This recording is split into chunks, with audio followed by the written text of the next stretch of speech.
El frío. Eso es lo primero que recuerdo de aquella noche. Un frío que calaba los huesos, más allá de la nieve que caía suavemente sobre el círculo de piedras centenario en el patio central de la casa de la manada de la obsidiana, aquí en los picos de Europa. Estaba de pie. No sé cómo ni por qué. Simplemente lo estaba, mis manos juntas al frente, temblorosas pero firmes, esperando. ¿Qué? ¿Mi fin? ¿Mi humillación? Quizás ambas cosas. Una parte de mí quería ceder, derrumbarse, hacer lo que el instinto dictaba para cualquiera en ese lugar. Pero otra parte, esa que me decía que era un defecto, no tenía la misma programación. Carlos Prieto, el Alfa Rey, estaba justo enfrente de mí. Su figura, imponente incluso sin la furia, se erguía en el petro de aquel círculo. Había cerrado los ojos y un gruñido bajo, casi inaudible al principio, empezó a vibrar en su pecho. No era un sonido de su garganta, no. Era algo más profundo, algo telúrico, una vibración que sentía en la planta de mis pies, subiendo por mis piernas, haciéndome cosquillas en los dientes. El aire se hizo pesado, denso. Olía a ozono, a algo antiguo y primario, a poder puro, y luego lo liberó. La orden alfa. Una palabra que no se decía se sentía: sométete. Aquella palabra sensación parecía golpear a todos como un martillo invisible, exigiendo una respuesta visceral. Alrededor del círculo, como si fueran muñecos de cuerda a los que les han soltado el mecanismo, todos cayeron de rodillas. Bajaron la cabeza, incapaces de mirarle a los ojos. Era la biología, el instinto más puro de su especie. Los lobos, no importa cuán poderosos, se doblaban ante la voluntad de su alfa. Y Ana Ramos, Dios, Ana, la mujer que había provocado todo esto, que exigía mi caída con cada fibra de su ser, también se dobló. Cayó con un gemido frustrado, sus rodillas cediendo, su frente pegada a la fría piedra del suelo en sumisión total y abyecta. Pude ver las venas marcadas en su frente, la lucha inútil de su cuerpo contra su propia naturaleza de loba. Su propio lobo interior la forzaba a arrodillarse. La vi resistirse, temblar y finalmente ceder. Se veía pequeña por primera vez. Pero yo no me arrodillé. No tengo lobo, nunca lo tuve. Soy una nula, un defecto, la mueble de la casa, como solían decir con desdén. La presión se hizo casi insoportable, asfixiante, como si una mano invisible apretara mi pecho, intentando exprimir el aire de mis pulmones. Sentí un ligero dolor de cabeza, como el que precede a una tormenta eléctrica, un zumbido agudo en los oídos, pero nada más. Nada de ese instinto que les hacía doblarse, que les hacía exponer la nuca. Solo era yo, María Vega, una simple mujer, observando a un hombre que gritaba con su alma y a una multitud que se rendía. Una parte de mí estaba perpleja, la otra simplemente curiosa. Me sentía ajena a todo aquello, como una científica observando un fenómeno. El silencio se estiró, se volvió incómodo. Abrí mis ojos, que ni siquiera había recordado cerrar del todo. Miré a Carlos, luego a los demás, a los que aún seguían con la cara pegada al suelo. Se veían tan expuestos, tan vulnerables. Me pareció tan innecesario. ¿Realmente esto era poder? ¿Obligar a otros a la humillación? ¿Era lo que se esperaba de mí? Una ola de cansancio me invadió. Ah, ¿ya ha terminado? Mi voz, aunque baja, sonó sorprendentemente clara en el sobrecogedor silencio, cortándolo como una campana. Recuerdo el gemido ahogado de horror de Ana, todavía con la cara contra la tierra. Y las miradas atónitas de Carlos, del consejo, de toda la manada. Nadie se movía, nadie hablaba. Era surrealista, como una escena de un sueño en la que no encajas. ¿Cómo llegué a ese punto? A desafiar a un Alpha Ray sin una pizca de poder, sin una defensa más allá de mi propia y extraña humanidad. Fue, no sé, un caos desde el principio. Una serie de pequeños accidentes que, con el tiempo, se tejieron en una tela mucho más grande, más peligrosa, de lo que jamás hubiera imaginado. La verdad es que, durante la mayor parte de mi vida, mi objetivo principal era ser invisible. Pasé mis días en la biblioteca, el archivo de la manada de la Obsidiana, un lugar donde el olor a vainilla, papel viejo y polvo era mi único compañero. Mis padres, deltas de alto rango, habían muerto en las guerras fronterizas aquí en Los Picos, dejándome huérfana y bajo la tutela de la manada. Pero cuando cumplí los 18 y no me transformé, cuando mi lobo nunca apareció, me convertí en un paria social, una sin lobo, un error en un mundo que idolatraba la fuerza. Me asignaron a la biblioteca, un trabajo que ningún lobo quería. Ellos preferían correr, cazar, pelear. Para ellos, leer era una debilidad, una pérdida de tiempo. Y ese fue su primer gran error, uno que se repetiría a menudo. Mientras ellos entrenaban sus cuerpos, yo entrenaba mi mente. No había un solo linaje que no conociera, ni una laguna legal que no hubiera memorizado, ni un secreto que no estuviera enterrado en algún legajo polvoriento que yo no hubiera desenterrado y clasificado. La información era mi arma, mi escudo, mi hogar, y la invisibilidad, mi armadura. Creí que me protegía. Funcionó bien, la mayor parte del tiempo, hasta que llegó Ana Ramos, y la verdad es que ni siquiera recuerdo nuestro primer encuentro. Probablemente pasé desapercibida, como siempre. De lo que sí me acuerdo es del momento en que Ana dejó de verme como una sombra y me convirtió en su nuevo juguete. Dios, ¿qué decir de Ana? Era un huracán rubio platinado, con ojos fríos como el hielo y un aroma que lo asfixiaba todo. Rosas machacadas y un regusto metálico a sangre. Era la prometida del Alpha Ray, un matrimonio político para unir las tierras del norte. Pero ella se comportaba como una tirana que disfrutaba el sabor del miedo ajeno.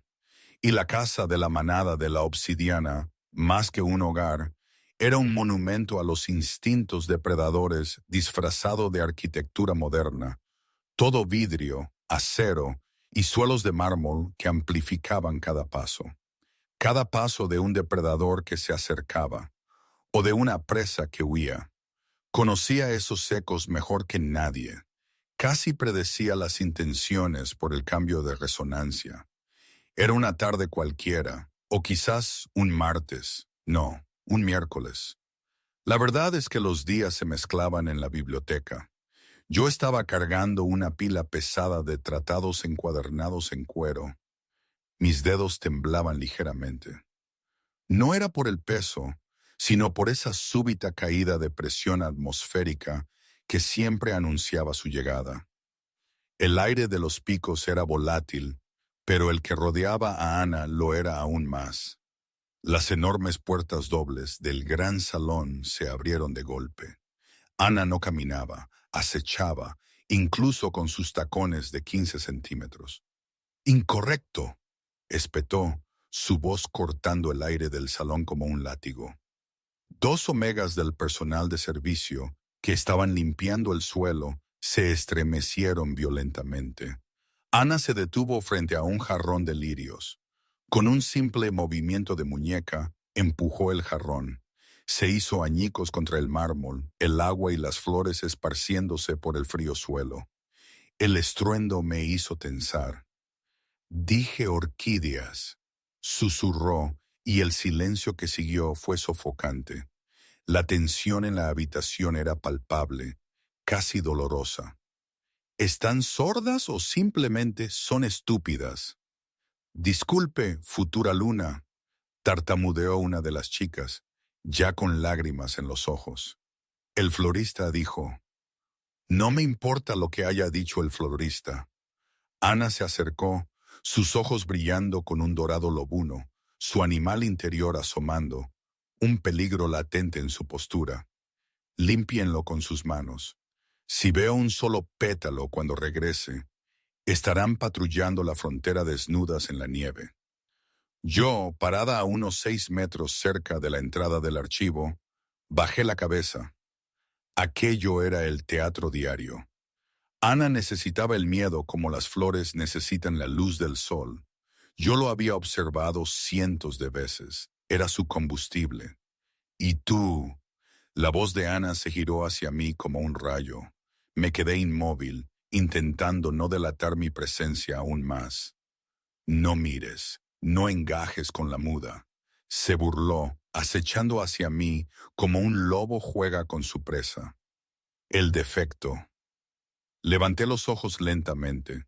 No era muda, claro, pero había aprendido que las palabras eran una moneda peligrosa en esa casa. Eran trampas. Señorita Ramos, eso es Su Alteza para un callejón sin salida genético como tú, espetó Ana, cerniéndose sobre mí. Ella era alta, su fuerza de loba la hacía parecer aún más grande, imponente, casi un muro. Yo era de estatura promedio, frágil en comparación, solo poseía la fragilidad humana y una terquedad silenciosa. ¿Por qué respiras mi aire, María? Carlos prometió limpiar la basura del ala este. Estoy catalogando el tratado de 1892 para el Alfa Rey, señorita Ramos. Dije, mi voz sorprendentemente firme, aunque mi corazón golpeaba contra mis costillas como un pájaro atrapado, haciendo sonar su desesperación en el eco del mármol. Él necesita el texto original para la cumbre. Ana soltó una carcajada, un sonido áspero, lleno de desprecio. Extendió la mano y golpeó el libro superior de mi pila. El pesado tomo se tambaleó y cayó, aterrizando sobre mi pie con un golpe seco. Un dolor agudo y cegador me recorrió la pierna, como una cuchillada fría, pero no jadeé, no parpadeé. Había aprendido hace mucho tiempo que las reacciones eran de lo que Ana se alimentaba, eran su alimento más preciado. ¡Ups! Ana sonrió con malicia, una expresión que no llegaba a sus ojos fríos. Torpe, recógelo. ¿Hay algún problema aquí? La voz era grave, profunda, haciendo vibrar el suelo como un temblor subterráneo. Reconocí ese eco al instante. Carlos Prieto, el Alfa Rey, estaba de pie en lo alto de la escalera de caracol. Era un hombre compuesto de sombras y líneas duras. Su cabello oscuro caía sobre unos ojos de un inquietante tono violeta, la marca de la estirpe real. No parecía enojado, no. Parecía aburrido, lo cual era infinitamente peor, porque la indiferencia de un alfa como él podía ser más cruel que su rabia. Su presencia absorbía el oxígeno de la habitación. Incluso Ana se puso rígida, su olor de repente mezclado con una desesperada necesidad de complacer, como un perro pidiendo atención. Carlos, cariño.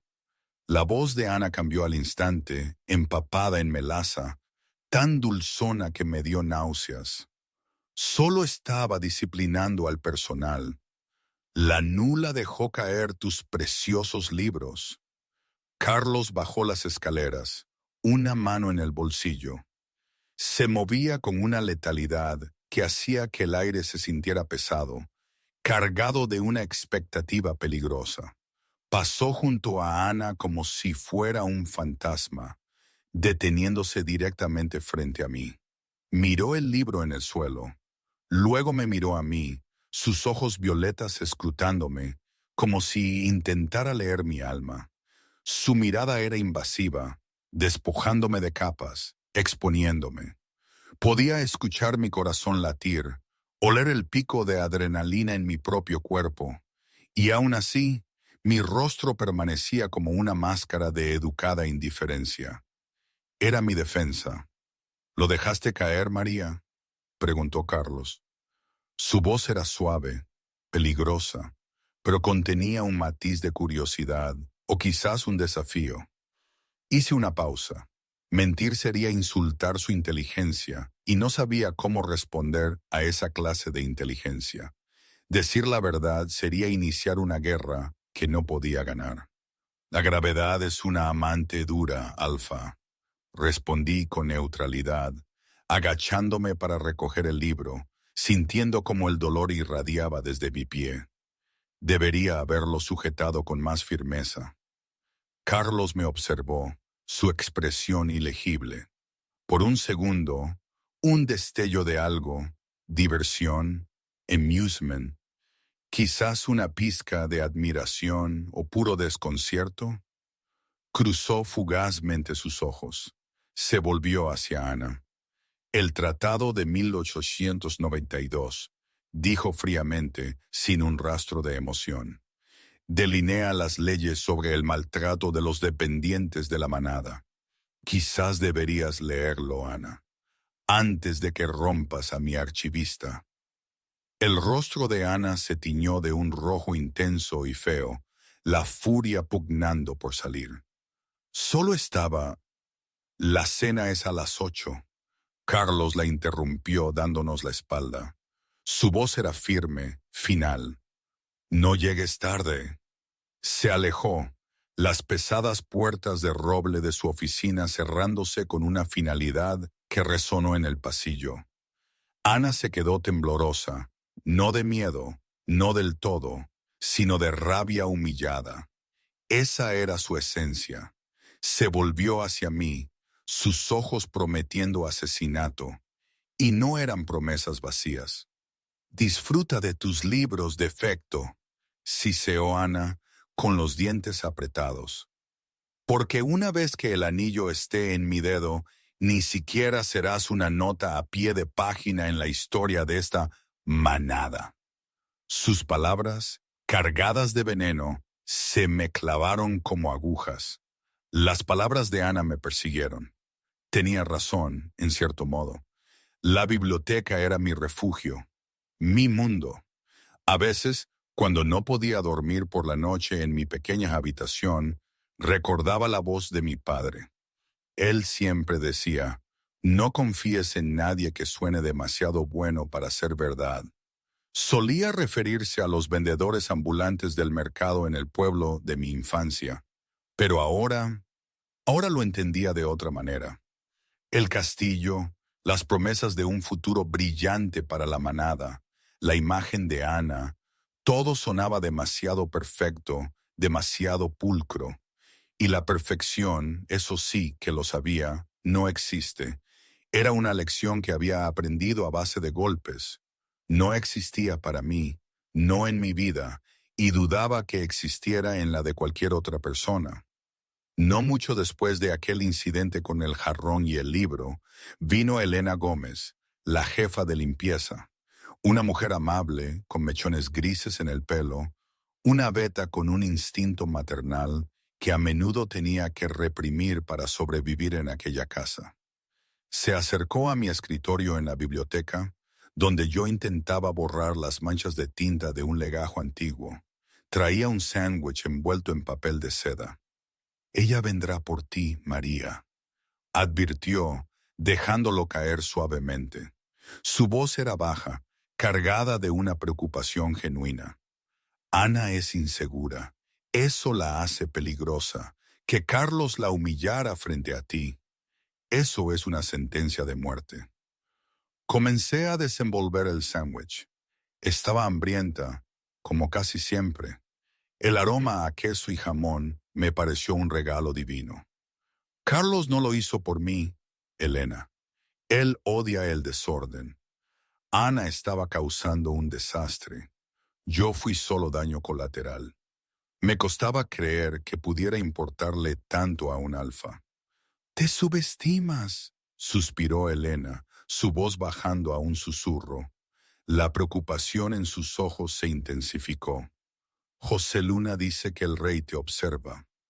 Solté una risa seca, sin humor. El sabor del sándwich se volvió insípido.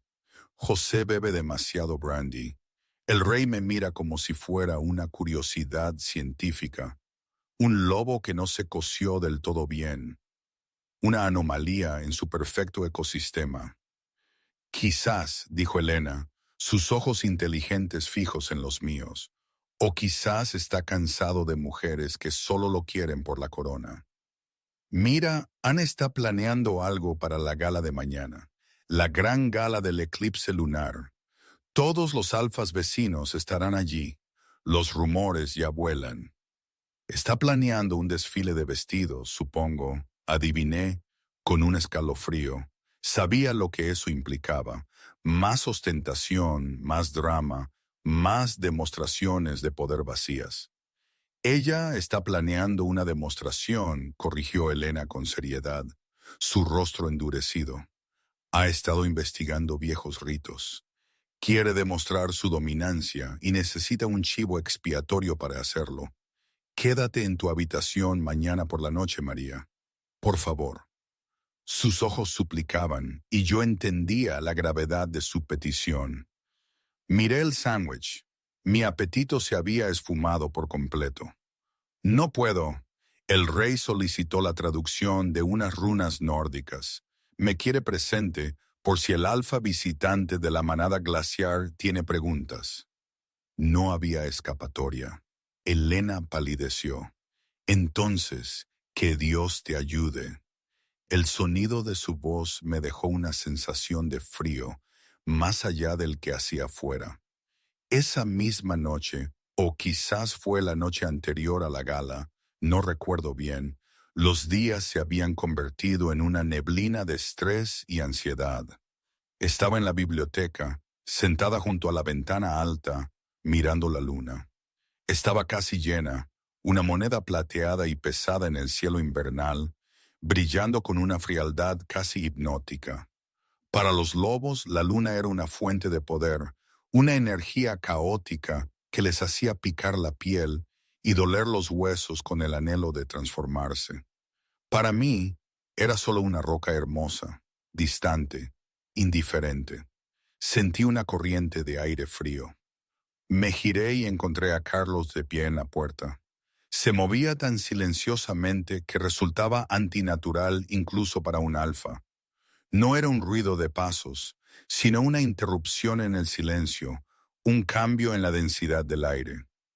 Vestía una camisa negra casual, las mangas remangadas, revelando cicatrices en sus antebrazos que hablaban de victorias violentas, de un pasado lleno de batallas. Trabajando hasta tarde, afirmó, su voz grave como el eco de una cueva. Las runas son complejas, Alfa. Respondí, poniéndome de pie como exigía el protocolo. Mi voz sonó más firme de lo que me sentía. No hice una reverencia, sin embargo. Había dejado de hacerlo hace años, cuando me di cuenta de que nadie me miraba el tiempo suficiente para notarlo, que era solo una formalidad vacía para una nula como yo. Carlos entró en la habitación, sus ojos escaneando las estanterías con una atención que me sorprendió. Deslizó un dedo por el lomo de un libro antiguo, el roce apenas audible. Ana te quiere fuera, lo sé. Dice que haces que la manada parezca débil, que tener un omega lisiado en la casa principal es una vergüenza. Sus palabras no eran un juicio, sino una declaración de hechos. Mantuve la barbilla en alto, aunque mi corazón se aceleró. La vergüenza era un peso constante. Supongo que no ha venido a pedir mi permiso para desalojarme. Carlos se detuvo y me miró. La intensidad de sus ojos violetas era físicamente pesada, como si su mirada tuviera un peso tangible, una presión sobre mi alma. No vine a preguntar por qué no te estremeciste. ¿Perdone? ¿Era eso lo que le había llamado la atención? ¿Mi falta de reacción? Esta tarde, cuando el libro cayó, cuando te amenazó, la mayoría de los lobos pueden oler su intención de matar. Se encogen. Tú no lo hiciste.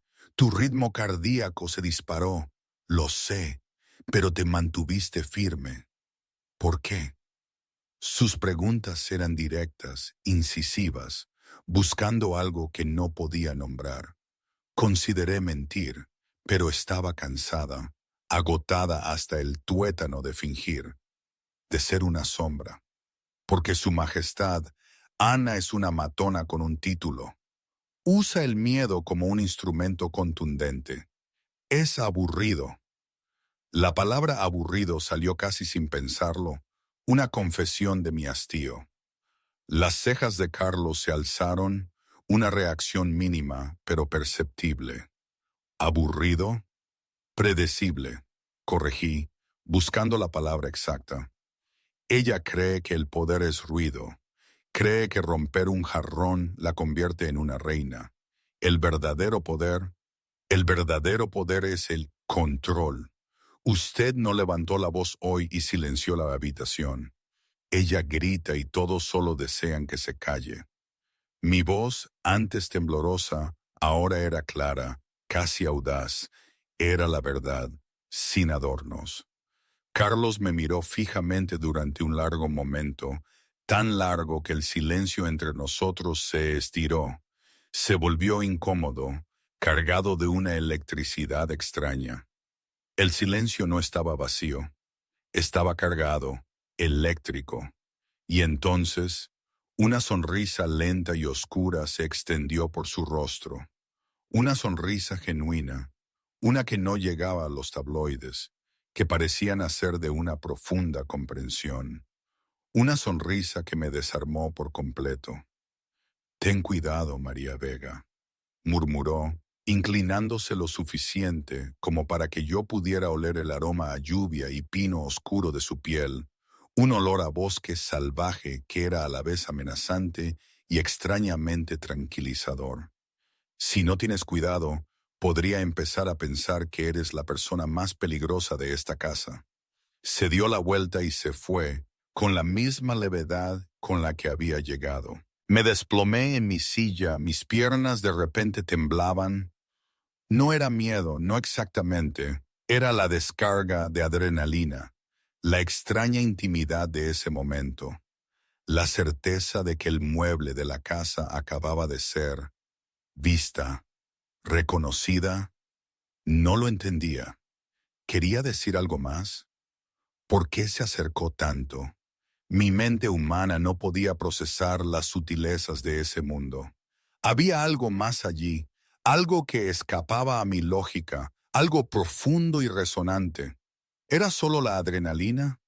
¿La cercanía de un depredador peligroso, como siempre me había enseñado el instinto? No lo sé. Realmente no lo sé.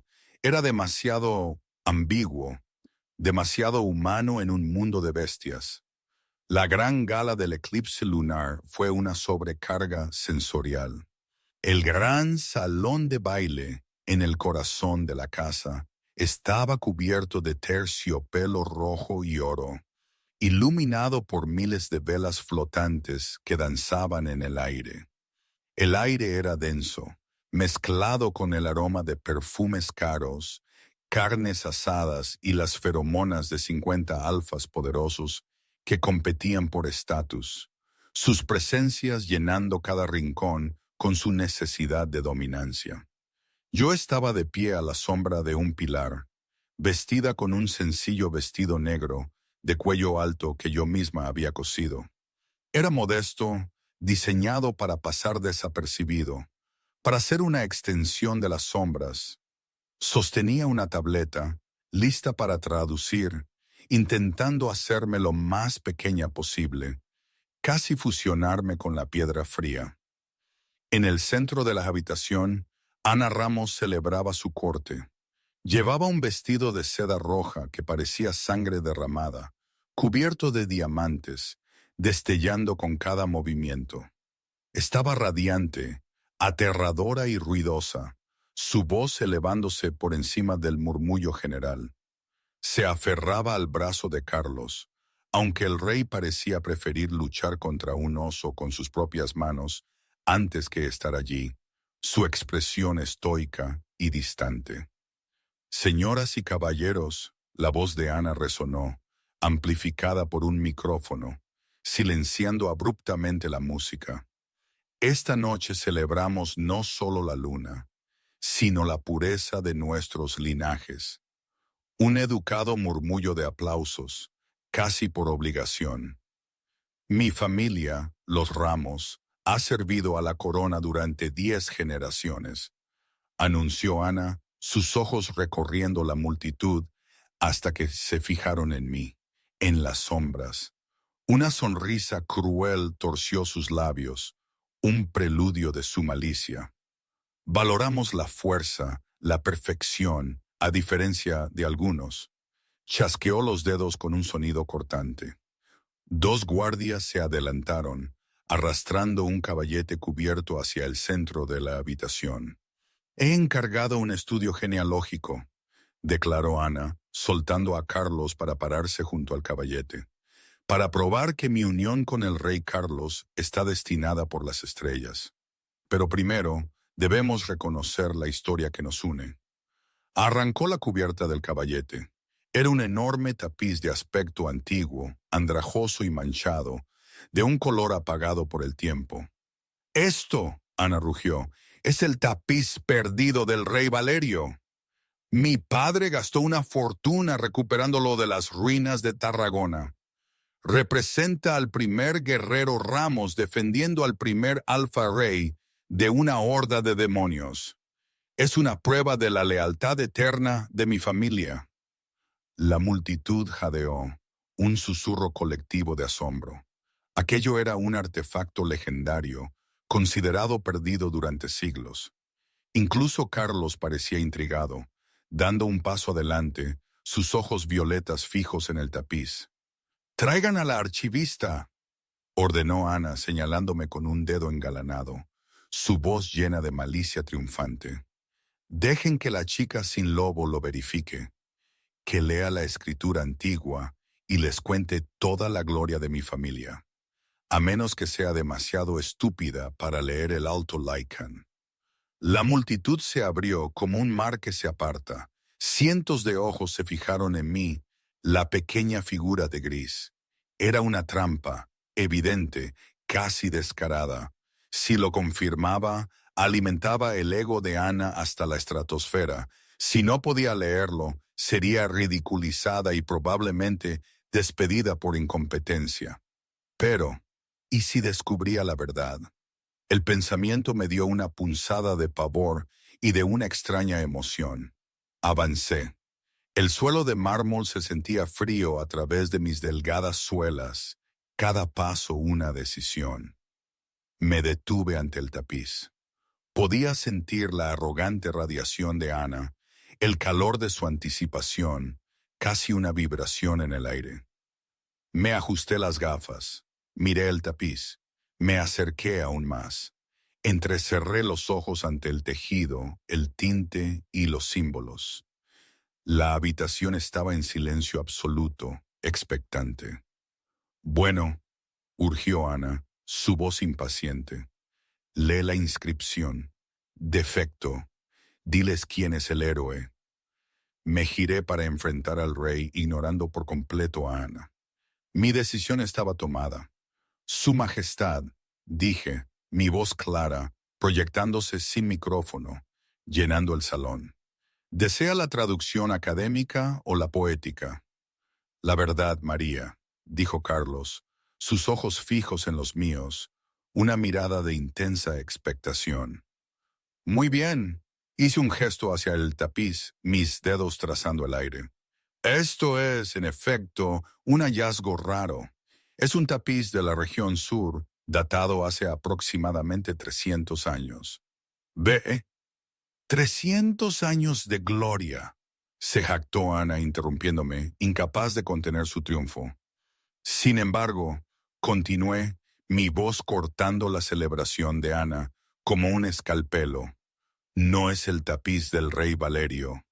La técnica de tejido aquí, el nudo de doble bucle, fue utilizada específicamente por los comerciantes goblins de las tierras bajas de la marisma, una peculiaridad que solo mis estudios me permitieron reconocer. Algunos murmullos en la multitud, de confusión, de interés. La sonrisa de Ana vaciló. Su rostro se endureció. ¿De qué estás balbuceando? Su voz sonaba aguda, desorientada, y la inscripción, señalé los símbolos descoloridos en la parte inferior, que se revelaban ante mis ojos como palabras claras. No es Alto Lycan, es un dialecto conocido como Patter, una lengua antigua y juguetona. Es una canción de cuna. ¡Mientes!, chilló Ana, un sonido estridente de puro pánico y furia. Representa a un guerrero luchando contra un demonio. Me acerqué al tapiz y señalé al supuesto demonio.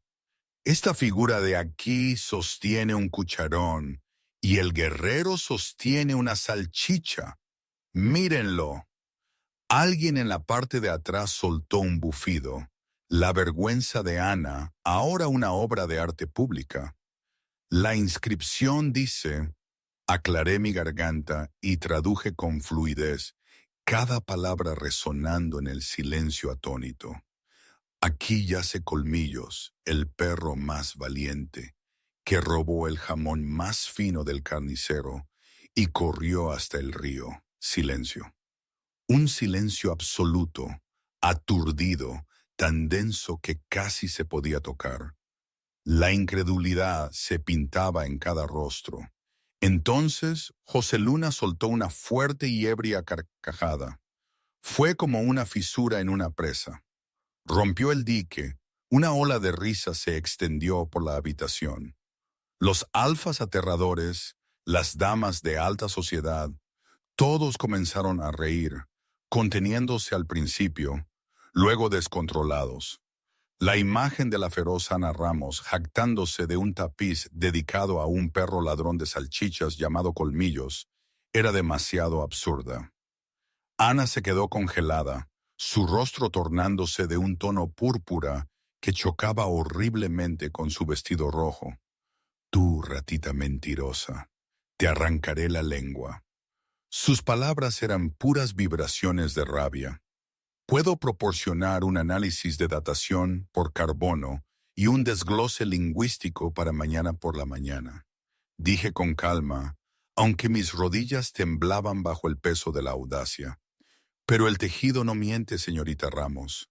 Usted pagó una fortuna por un monumento a una mascota muy hambrienta.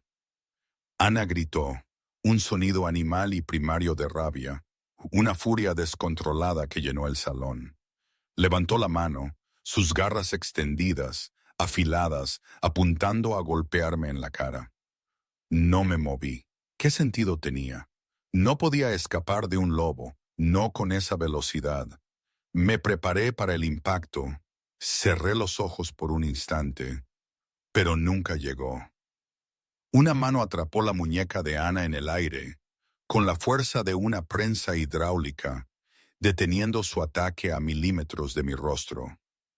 Carlos estaba entre nosotras, su figura imponente. No se estaba riendo, estaba aterradoramente tranquilo, su mirada glacial. Soltó la muñeca de Ana con un empujón que la hizo tambalear hacia atrás en sus tacones, casi cayendo. Ya basta, dijo Carlos. Su voz no era alta, pero ordenó la sumisión de cada lobo en la habitación, una vibración que parecía penetrar hasta lo más hondo. Se volvió hacia mí. La corte contuvo la respiración. El rey miró a la chica sin lobo que acababa de humillar a su prometida. ¿Colmillos?, preguntó Carlos, un brillo peligroso, casi divertido, en sus ojos violetas. Un perro muy bueno, al parecer, susurré, sintiendo una punzada de alivio y una extraña intimidad al compartir esa broma. Carlos soltó una risa corta y aguda, un sonido tan raro, tan inesperado, que la habitación volvió a quedarse en silencio, enmudecida por la sorpresa. Vete a tu habitación, María, antes de que intente morderte de nuevo. Hice una reverencia baja. Su Majestad. Salí del salón de baile, con la cabeza en alto, dejando a Ana Ramos de pie entre los escombros de su ego, la risa de la corte resonando en sus oídos, persiguiéndola. Pero al girar la esquina hacia la seguridad del pasillo, me apoyé contra la pared y me deslicé, jadeando en busca de aire. Había ganado la batalla. Había hecho reír al Alfa Rey y a la prometida parecer ridícula. Pero al tocarme el cuello, el lugar donde las garras de Ana habrían impactado, me di cuenta de la verdad. No solo había avergonzado a Ana, acababa de pintarme un blanco en la espalda, uno que ninguna cantidad de ingenio, ningún libro leído, ninguna verdad podría proteger. El juego había cambiado oficialmente de supervivencia a guerra. ¿Era ese el camino correcto? ¿Era necesario? A veces me lo pregunto. ¿Fue valentía o pura estupidez? Aún no lo tengo claro y la línea entre ambas, para mí, siempre ha sido muy fina. La tregua no duró. 2 semanas después llegó la tradicional caza de invierno. Una tradición tan antigua como la manada misma, donde el alfa y su guardia de élite cazaban los grandes ciervos que migraban por el valle de la Sierra de Gredos. Era una demostración de fuerza, un ritual de unión. Y este año, Ena insistió en que yo asistiera. Necesitamos una escriba, había argumentado durante el desayuno, sonriendo dulcemente a Carlos, para registrar las muertes, para hacerlo oficial. ¿Quién mejor que María? Necesita aire fresco. El tono era de preocupación, la intención, pura malicia. Carlos se había negado, su expresión era de molestia contenida, pero el Consejo de Ancianos había accedido, citando antiguas tradiciones. La tradición dictaba que un escriba debía estar presente y el escriba habitual estaba en cama con gripe. Así que me encontré pisoteando nieve hasta las rodillas, vestida con un equipo térmico prestado que me quedaba 2 tallas grande, sintiéndome como un espantapájaros en el blanco paisaje, cargando una pesada mochila de suministros. El grupo de caza estaba formado por Carlos, Ana, José Luna, Pablo Ruiz y 4 guerreros de élite. Se movían rápido en su forma humana, su fuerza superior haciendo la caminata fácil, casi un juego. Yo luchaba por seguirles el ritmo, mis pulmones ardiendo en el aire helado de la montaña, cada respiración una punzada de dolor. Ana se aseguró de establecer un ritmo brutal, mirándome con una sonrisa burlona cada vez que me quedaba atrás. Sigue el paso de efecto. El ciervo no esperará. Sus palabras se clavaban, heladas como el aire. Llegamos al puerto de montaña al mediodía. El viento aullaba, azotando la nieve en una cegadora sábana blanca que borraba el horizonte. «Deberíamos regresar», gritó José por encima del viento, su voz tensa. «Se acerca una tormenta rápidamente. Esto no es solo una ráfaga, es seria». «¡Tonterías!», gritó Ana, sus mejillas enrojecidas por la emoción, ignorando la sensatez. «Huelo la manada. Están cerca. ¿Eres un cobarde, José?» Carlos miró al cielo. Tenía un color púrpura grisáceo, pesado, amenazador. El aire se sentía opresivo, cargado de electricidad. José tiene razón. La presión está bajando demasiado rápido. Nos dirigimos a la cabaña de caza ahora mismo. Su voz, aunque firme, denotaba preocupación. Pero Carlos, Ana gimoteó, su frustración casi palpable. Carlos gruñó. Se dieron la vuelta, pero la montaña tenía otros planes. Un crujido resonó por el valle, más fuerte que un trueno, más nítido que un disparo seco. El sonido pareció vibrar en mis huesos. ¡Avalancha!, gritó Pablo. Miraron hacia arriba. Muy por encima de ellos, un estante de nieve se había desprendido de la cima. Bajaba como un tsunami blanco, imparable, colosal. ¡Corran!, rugió Carlos. Me agarró, paralizada por el terror, por la inmensidad de la naturaleza desatada, y me arrojó hacia el refugio de un saliente rocoso, una pequeña oquedad en la pared de la montaña. ¡Agáchate! El mundo se volvió blanco. El rugido era ensordecedor. Un peso físico que me sacó el aire de los pulmones. Me dejó sin aliento, sin voz. Me hice un ovillo, cubriéndome la cabeza mientras toneladas de nieve se estrellaban contra la montaña a nuestro alrededor, sepultando todo bajo un manto blanco. Luego, el silencio. Un silencio pesado, amortiguado, roto solo por el sonido de mi propia respiración entrecortada. Tosí, empujando la nieve de mi cara, sintiendo el frío quemarme la piel. Estaba viva. El saliente me había salvado. ¡Carlos!, grité, mi voz fina, casi inaudible en la vasta blancura. Aquí, Carlos emergió de un banco de nieve a 3 metros de distancia, sacudiéndose como un perro, sus músculos tensos. Miró a su alrededor, evaluando el caos. ¡Aquí!, gritó José desde un bosque de árboles, su voz con un matiz de alivio. «Estoy bien», gritó Pablo. Los guardias se fueron reportando uno por uno. «Ana», llamó Carlos, su voz resonando con urgencia.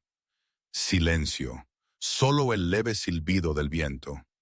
«Ana, ayuda», un grito ahogado vino de la pendiente. «Carlos, ayúdame». Se abrieron paso por la nieve inestable que crujía bajo sus pies, un peligro latente con cada movimiento. Ana se aferraba a una roca irregular que sobresalía del borde de un barranco. La avalancha se había llevado el camino. Debajo de ella, una caída de 15 metros sobre rocas irregulares, la promesa de una muerte segura. «¡Aguanta!», gritó Carlos, moviéndose al borde, su instinto de alfa, de protector, en pleno funcionamiento. «¡No!», grité yo, mi voz sonando demasiado aguda. Carlos se detuvo, mirándome, sorprendido por mi interrupción. «¿Qué?». «Mira la nieve», señalé, mi mente trabajando febrilmente, recordando mapas y diagramas. «El patrón es una cornisa, un borde falso. Si pisas ahí, todo el estante se rompe y ambos caeréis». La geografía de esas montañas era compleja, traicionera. Carlos miró la nieve. Para el ojo inexperto parecía sólida, pero yo había leído cada estudio geológico de la región. Sabía cómo el viento esculpía el hielo en esas trampas mortales. Su expresión se tornó grave. «Está mintiendo», chilló Ana. Su agarre resbalaba, su voz mezclada con histeria. «Quiere que me muera. ¡Sálvame, Carlos!». «Cállate, Ana», gruñó Carlos, con los ojos fijos en la nieve, ignorando la súplica, valorando la información. Me miró a mí. ¿Cómo llego hasta ella? Exploré el terreno con la mirada.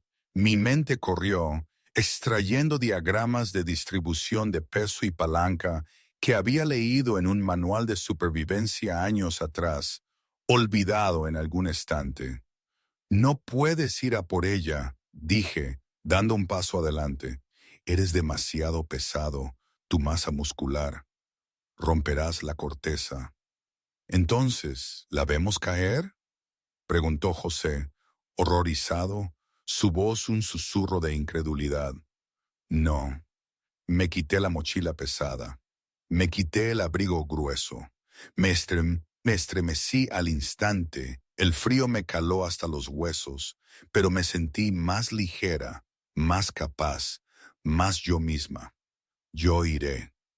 «No», dijo Carlos inmediatamente, su voz cortante, absoluta. «De ninguna manera». «Peso 50 kilos, Carlos. dije con calma, tomando una cuerda del paquete de José. Mis manos, acostumbradas a manipular papel, ahora se aprestaban a la acción. Soy la única lo suficientemente ligera para gatear hasta allí sin que se colapsen las cornisas. María, si caes... La voz de Carlos se quebró. Un atisbo de miedo, de vulnerabilidad, asomó en su estoica expresión. Entonces caigo, dije. No era una bravata, era una simple declaración de hecho. Me até la cuerda a la cintura y lancé el otro extremo a Carlos. Aférrate, no me sueltes, no lo hagas. Nunca, prometió Carlos, envolviendo la cuerda alrededor de sus antebrazos, sus ojos fijos en los míos con una intensidad que me calentó la sangre, que parecía prometerme más de lo que jamás había soñado. Una promesa tácita, compartida en un momento de vida o muerte. Me tumbé boca abajo. La nieve estaba helada contra mi delgada camisa, quemando mi piel expuesta. Comencé a arrastrarme, centímetro a centímetro, hacia el borde del precipicio, la adrenalina corriendo por mis venas. «¡Date prisa, chica inútil!», sollozó Ana, su voz débil, llena de desesperación egoísta. «Sigue moviéndote o te dejaré allí», dije entre dientes, cada palabra un esfuerzo, cada movimiento una lucha. Llegué al borde, pude ver la caída, me mareó, el vértigo tiró de mí. Extendí la mano. «Agarra mi mano, Ana, ahora». Ana me miró. Por un segundo, el odio seguía ahí, grabado en sus ojos, pero el miedo era más fuerte, eclipsándolo. Ana levantó la mano y me agarró la mía. Su agarre era doloroso, desesperado. Sus garras de pánico se clavaban en mi piel, lastimándome. «Te tengo», jadeé, el peso tirando de mi hombro, amenazando con dislocarlo. «Carlos, tira». Carlos tiró de la cuerda.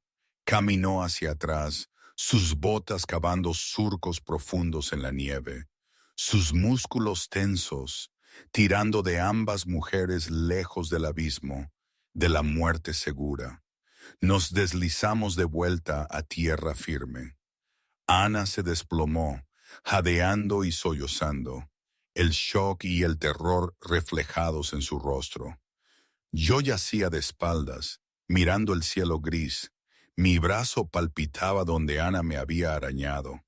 El dolor físico una confirmación de la realidad. Una sombra cayó sobre mí. Era Carlos. Se arrodilló, ignorando por completo a su prometida, y me atrajo a un abrazo aplastante.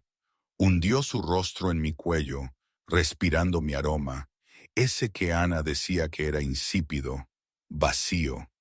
Temblaba incontrolablemente. «Pequeña humana estúpida y valiente», susurró contra mi piel, una mezcla de alivio y reproche. Nunca me habían llamado valiente. Ana levantó la vista de la nieve, temblorosa y traumatizada. Vio al rey sosteniendo a la chica sin lobo, a la nula.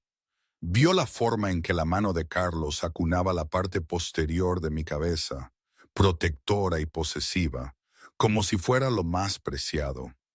Y por primera vez, Ana Ramos no parecía enojada, parecía aterrorizada, porque finalmente se dio cuenta de lo que Pablo Ruiz había sabido todo el tiempo.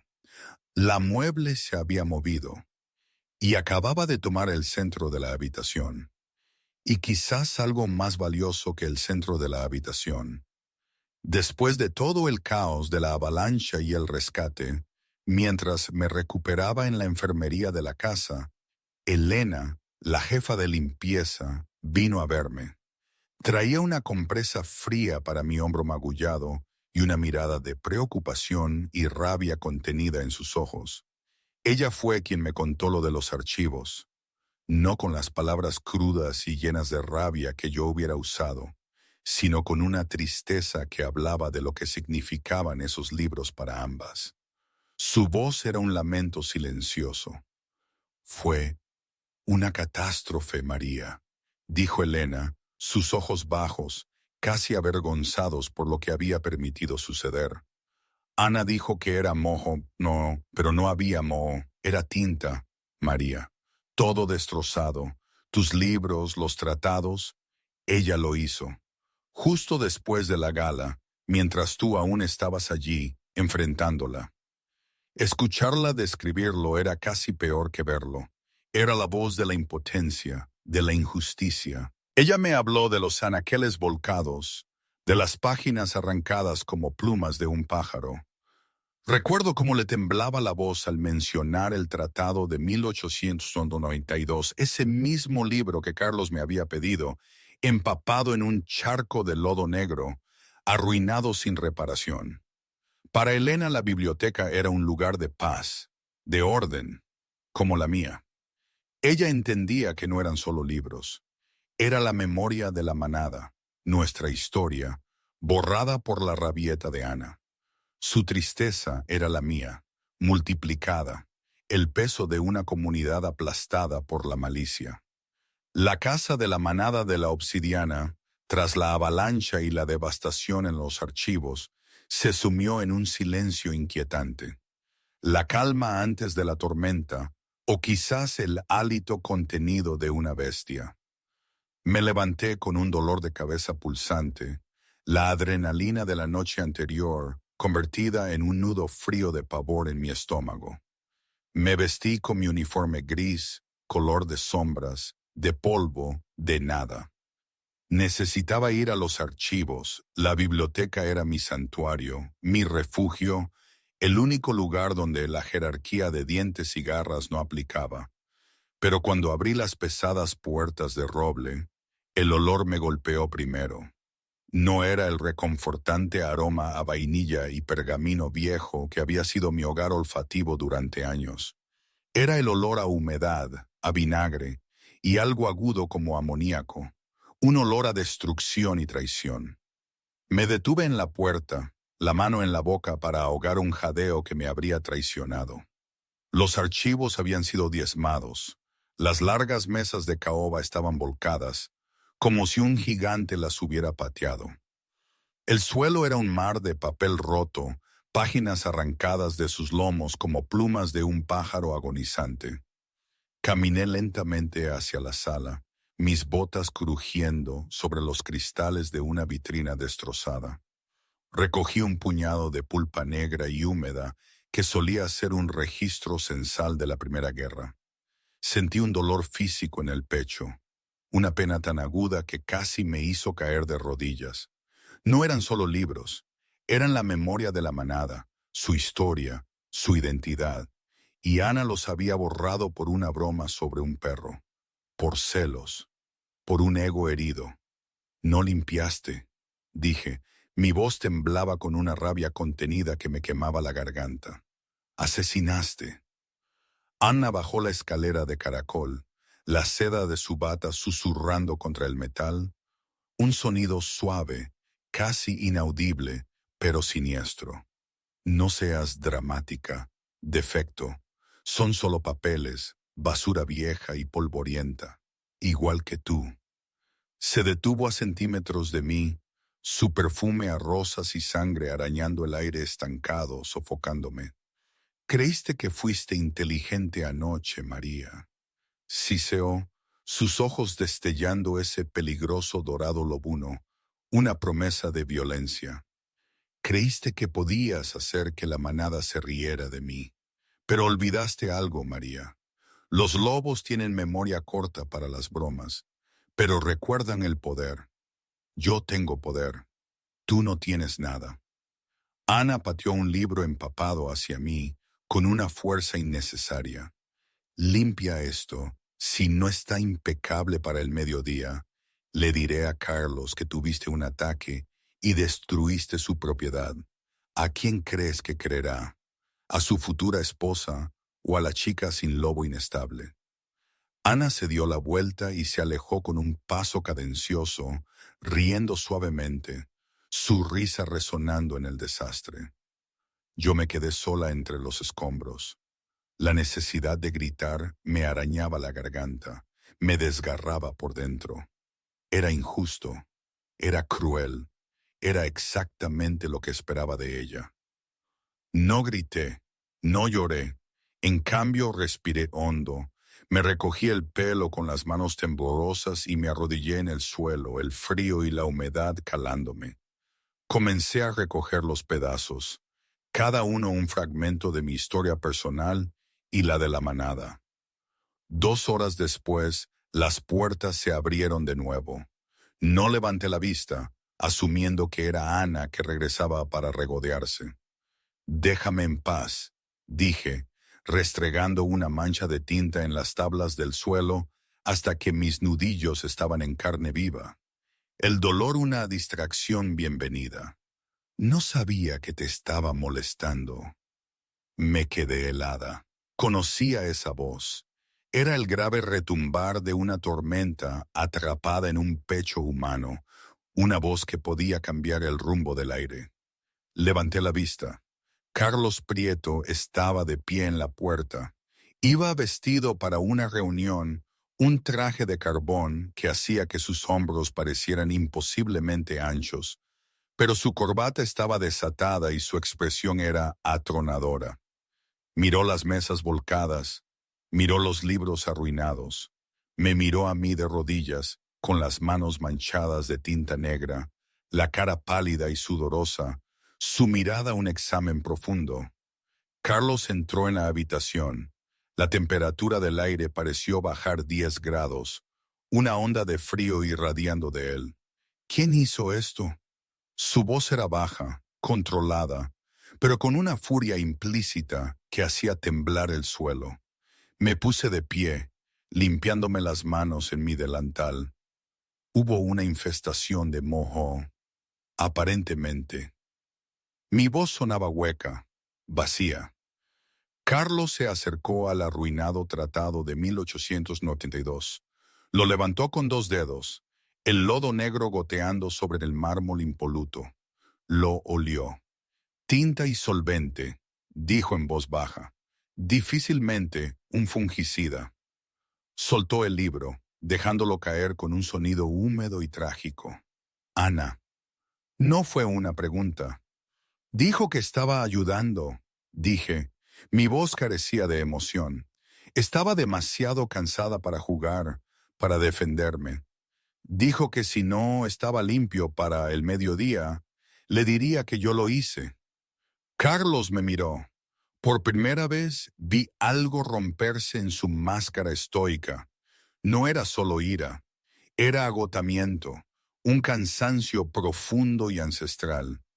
Era la mirada de un hombre que sostenía el cielo y se daba cuenta de que la gente debajo de él estaba erosionando su base, picando su poder.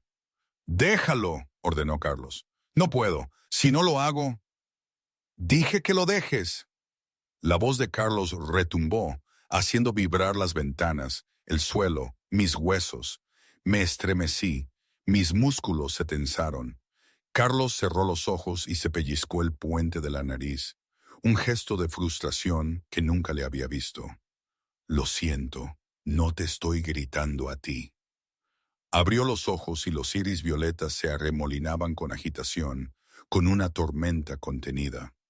«Ve a las cocinas. Come algo. Descansa.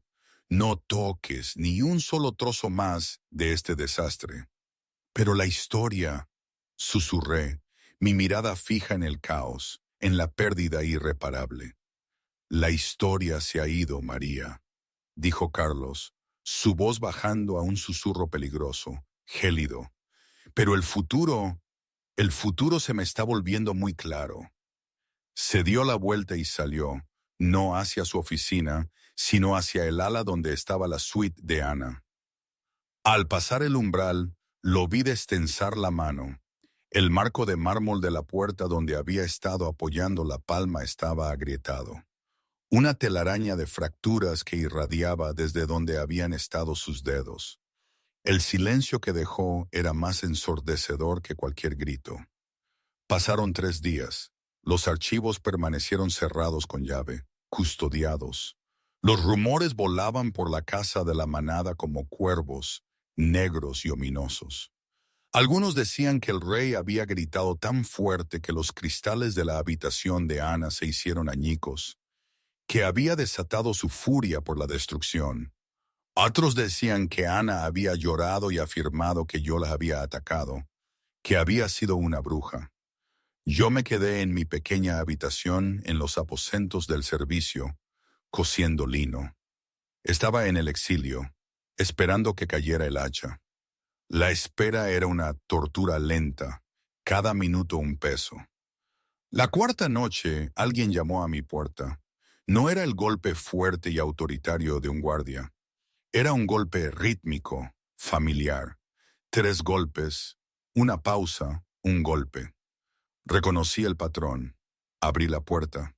José Luna estaba allí, con una botella de vino y 2 copas. Parecía agotado, la corbata torcida, los ojos cansados. ¿Puedo pasar? Pablo Ruiz me esté dando una charla sobre el consumo calórico.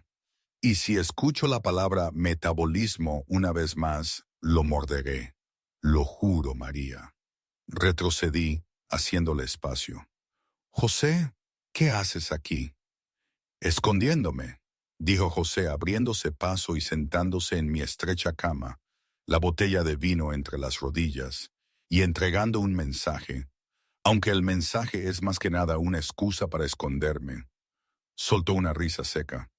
¿Un mensaje de quién? El corazón me dio un vuelco. Del lobo feroz. José sirvió el vino en las copas de cristal barato que siempre tenía. Carlos quiere verte. Se me encogió el estómago, una punzada fría. ¿Me despiden?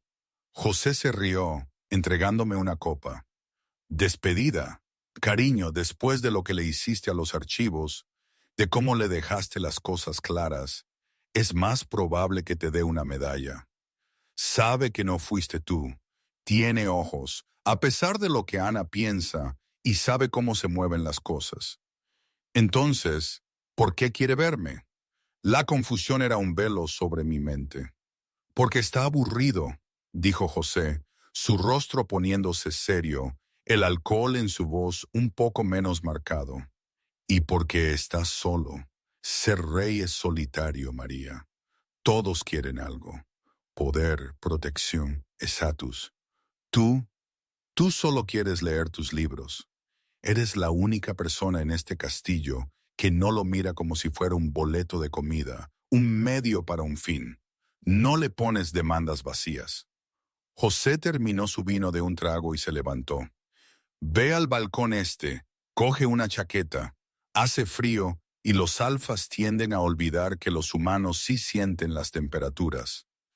Encontré a Carlos en el balcón un tramo aislado de piedra con vistas a los vastos bosques de pinos del territorio, bajo una luna casi llena. Nevaba ligeramente, grandes copos flotaban en el silencio, danzando en el aire. Carlos estaba apoyado en el parapeto, mirando el oscuro horizonte de árboles, una silueta imponente. No llevaba abrigo, el frío parecía incapaz de penetrar su calor alfa, su aura. José habla demasiado, dijo Carlos sin darse la vuelta, su voz tan tranquila como el susurro de la nieve. Dijo que te estabas escondiendo. Dije, apretando mi raído cardigan alrededor de mí, el frío mordiéndome la piel. Carlos se giró. La luz de la luna capturó los ángulos afilados de su rostro. Parecía cansado, sí, pero la tensión de la biblioteca había desaparecido, reemplazada por una solemnidad sombría, una quietud casi pacífica. Te traje algo, dijo Carlos. Metió la mano en el bolsillo y sacó un pequeño libro encuadernado en cuero, oscuro y antiguo. Lo tomé. Era viejo. El cuero agrietado pero seco. Olía a tiempos pasados, a sabiduría. Lo abrí. Los anales de la primera manada, volumen 4. Estaba en mi estudio privado, explicó Carlos. Ana no pudo alcanzarlo. No es el tratado, pero es historia. Nuestra historia. Sus ojos me encontraron. Recorrí las páginas con los dedos, sintiendo la textura del papel viejo, el peso de las palabras. Gracias, Alfa. Carlos dijo. Levanté la vista. Sus ojos eran intensos. Señor, mi nombre es Carlos. Cuando estamos solos, no me llamas Alfa. No me llamas Rey. Me llamas Carlos. La petición era tan íntima, tan prohibida en ese mundo de jerarquías, que sentí un rubor subir por mis mejillas, calentándolas en el frío. Eso no sería apropiado. La tradición. No me importan las formalidades. Carlos se acercó, sus pasos suaves. Era tan grande, bloqueando el viento, creando una burbuja de calor a mi alrededor, una calidez inesperada. Me importa la verdad. Dijiste la verdad en la gala. Dijiste la verdad en la biblioteca. Todos los demás me mienten, María. Me dicen lo que quiero oír. Tú, tú me hablas de Colmillos, el perro. Sus labios se curvaron apenas en una pequeña sonrisa. Una pequeña sonrisa tiró de mis labios también. Era un tapiz muy bonito. El detalle de la salchicha era revelador. Carlos se rió, un grave retumbar que sentí en mi propio pecho, una vibración extraña y agradable. ¿Por qué te quedas? Su pregunta era una punzada. ¿Perdón? Podrías irte. Eres humana. A todos los efectos, podrías irte a Madrid, vivir una vida normal, sin lobos, sin peligros, sin Ana. ¿Por qué te quedas en un lugar que te trata como un mueble, como un despojo, como una debilidad? Miré la nieve, las luces distantes de la manada, los picos que se alzaban majestuosos. Porque esta es mi casa, Carlos. Mis padres están enterrados junto al río Ebro, sus historias aquí. Mi historia está aquí. Que no tenga garras no significa que no pertenezca a esta tierra, a este lugar. Esto es mío. Le miré de nuevo. Mis ojos marrones se encontraron con los suyos violetas. Una conexión que iba más allá de lo superficial. Y quizás creo que alguien necesita llevar la cuenta de la verdad, incluso si solo es la historia de un perro llamado Colmillos. Carlos me miró fijamente. El aire entre nosotros cambió. Se hizo denso, cargado, como antes de una tormenta. Pero esta vez no de peligro, sino de algo desconocido, poderoso. No era la tensión sexual agresiva de la corte. Era algo más pesado, magnético, una fuerza que me atraía. Extendió la mano, deteniéndola cerca de mi cara. Rozó mi piel al apartarme un mechón de pelo rebelde detrás de la oreja. Sus dedos rozaron mi piel. Jadeé. No fue una descarga estática. Fue una sacudida de calidez, una sensación de plenitud que me golpeó hasta lo más profundo, un eco en mi ser que nunca había sentido. Carlos retiró la mano como si se hubiera quemado. Sus ojos se abrieron de par en par, las pupilas se dilataron hasta que el violeta fue casi tragado por el negro. Tomó una respiración entrecortada. «Tienes frío», dijo bruscamente, con voz áspera, intentando dar una razón lógica a lo ilógico. «Entra, María. Entra, Carlos. Vete». Fue una orden. Me di la vuelta y huí, mi corazón golpeando contra mis costillas, intentando comprender lo que había pasado. No entendía lo que había pasado. Yo no tenía lobo. No podía tener un compañero, ¿verdad? No podía sentir el vínculo. Pero mientras corría por el pasillo, aún podía sentir el fantasma de su toque en mi mejilla, quemándome como una marca. Me dejó confundida, como si el mundo de repente tuviera una capa extra que no podía percibir. ¿Era solo la adrenalina? ¿La cercanía de un depredador peligroso como siempre me había enseñado el instinto? No lo sé, realmente no lo sé. Era demasiado ambiguo, demasiado humano en un mundo de bestias. Y aquí estamos de nuevo, ese círculo de piedra bajo la luna. Ya lo he contado, pero hay algo más. Una sensación, la última, aquí de pie, el aire gélido, la presión de Carlos desatándose, yo esperando el impacto. Ana patéticamente derrotada, pegada al suelo, el silencio aturdido de la manada. Mi corazón latía, pero no de miedo, no de sumisión. Latía con una claridad inusitada. Cuando pregunté, ¿ya ha terminado? Fue como romper un hechizo. Cuando Carlos abrió los ojos, no encontró lo que esperaba. Una mujer inconsciente o muerta. En cambio me vio de pie, las manos educadamente entrelazadas al frente, con una expresión ligeramente preocupada. Le pregunté con honestidad. Él me miró con una expresión que aún ahora me cuesta descifrar, como si hubiera visto un milagro. Él se quedó mirando. El consejo se quedó mirando. La manada se quedó mirando. Ella está de pie, susurró el anciano Thorne, su voz temblorosa de incredulidad, su mundo puesto patas arriba. El alfa ejerce su voluntad plena, y ella está de pie. ¿Cómo? Maldita brujería, gritó Ana contra la tierra, incapaz de levantar la cabeza contra la presión que Carlos todavía liberaba inadvertidamente. Debería estar muerta. Es un defecto, es una abominación. Di un paso adelante.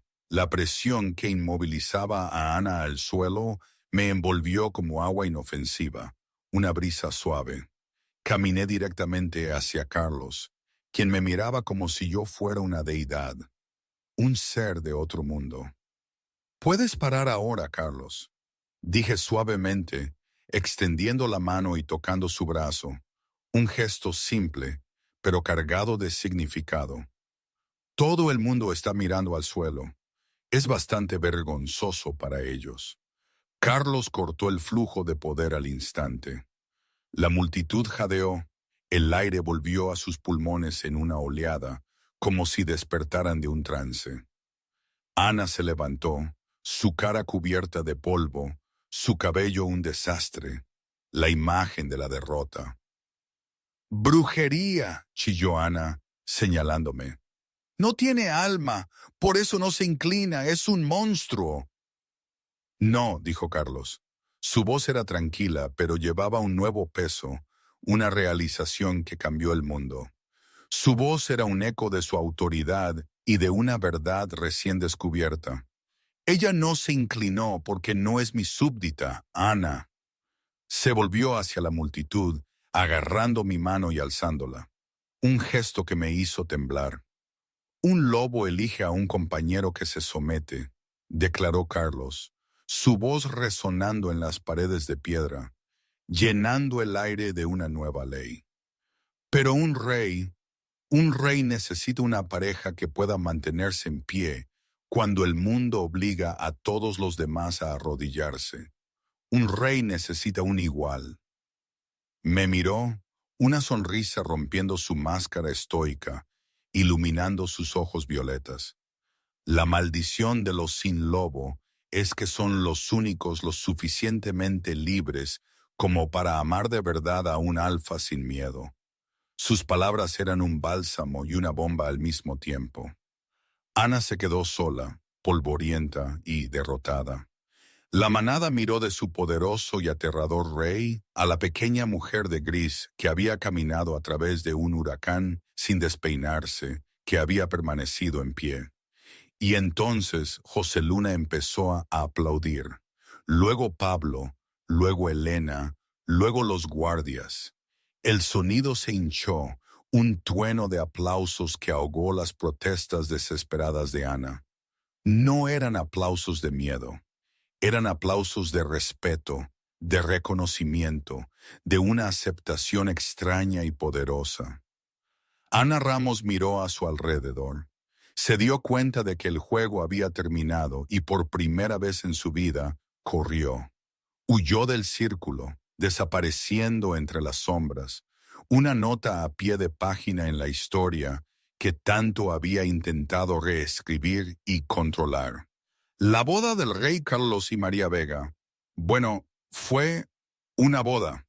No fue el asunto tradicional de juramentos de sangre y aullidos a la luna que todos esperaban. No, fue una ceremonia tranquila, íntima, celebrada en la biblioteca, mi santuario. Asistió la manada, sí, pero fue oficiada entre los libros que yo amaba, mis verdaderos compañeros desde siempre, los testigos silenciosos de mi viaje. La transición, claro, no fue perfecta. Hubo murmullos. ¿Una reina humana? ¿Una luna sin lobo? Pero los susurros murieron rápidamente, porque cuando la negociación de la cosecha se estancó, fui yo quien encontró la laguna en el acuerdo comercial que le ahorró millones a la manada. Cuando los alfas vecinos venían a fanfarronear y amenazar, se encontraban desarmados, no por garras o gruñidos, sino por una mujer que les ofrecía té y luego desmantelaba sus argumentos políticos con tanta cortesía que acababan pidiéndome disculpas, confundidos y vencidos por la lógica. La manada de la obsidiana cambió. El miedo que había gobernado bajo la amenaza de la ambición de Ana fue reemplazado por una extraña y eficiente calma. La casa de la manada ya no se sentía como un monumento al instinto depredador, sino como un hogar, un lugar donde la mente tenía tanto valor como la fuerza. ¿Quién lo hubiera pensado? ¿Creísteis que lo conseguiría? 6 meses después de la boda, yo estaba sentada en mi viejo escritorio en los archivos, ahora mi estudio de reina, trabajando en la restauración del Tratado de 1892.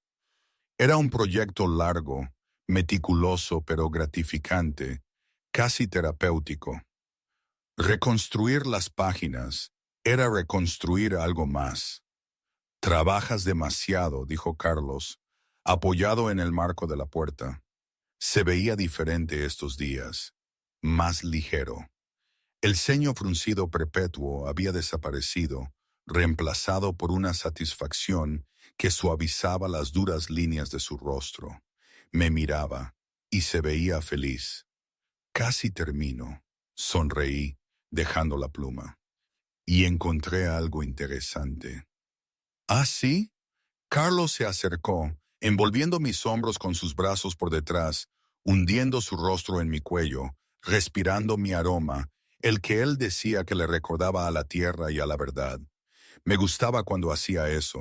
Su presencia era reconfortante, no asfixiante, era un ancla. Esta cláusula aquí, toqué el pergamino con un dedo. Dice que la compañera del alfa tiene derecho al botín de la casa. Eso es correcto, confirmó Carlos, con una ceja alzada, intrigado. ¿Significa eso que me toca la última rebanada del pastel de arándanos que escondiste en la cocina? Carlos se rió. Un sonido pleno y rico que llenó la habitación. Una melodía que nunca me cansaba de escuchar. Eres una negociadora implacable, mi reina. Pero sí, el pastel es tuyo. Giró mi silla y me besó. No era el beso de una bestia salvaje reclamando a una compañera, no con la ferocidad del instinto. Era el beso de un hombre que había encontrado a la única persona en el mundo que lo veía. No como un título, no como un ser de poder absoluto, sino como un alma. Era el beso de alguien que finalmente había encontrado su complemento. Solían llamarte la Omega sin lobo, susurró Carlos contra mis labios.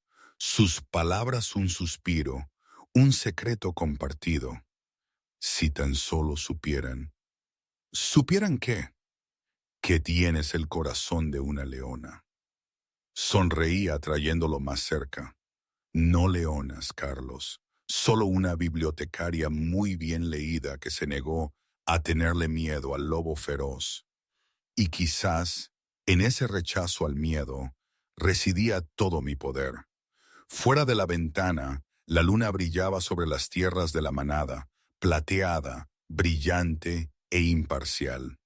Iluminaba a los lobos que patrullaban la frontera y a los humanos que dormían en sus camas.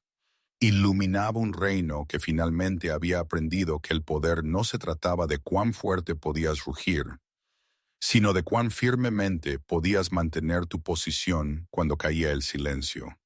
La maldición, si es que alguna vez existió, se había roto.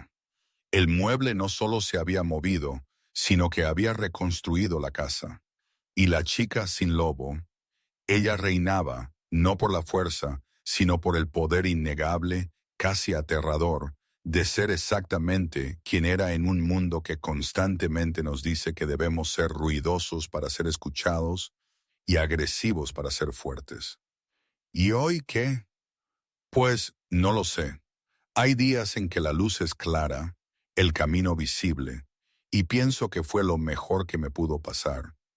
Encontrarme con Carlos, cambiar este lugar, encontrar mi voz en el silencio. Otras veces la duda me asalta, un escalofrío en la espina dorsal, un susurro de incertidumbre. ¿Habré cometido un error? ¿Realmente soy lo suficientemente fuerte para este mundo, sin el instinto que ellos tienen, sin su piel, solo con mis libros y mi cabeza dura? ¿Este lugar es realmente mío? Probablemente ambas cosas. Así es la vida, ¿no? Nada es blanco y negro, nada es perfecto, las emociones son un enredo. Pero es mi vida, es nuestra vida, de Carlos y mía, y de este lugar que hemos forjado, y de alguna forma es suficiente, es mía.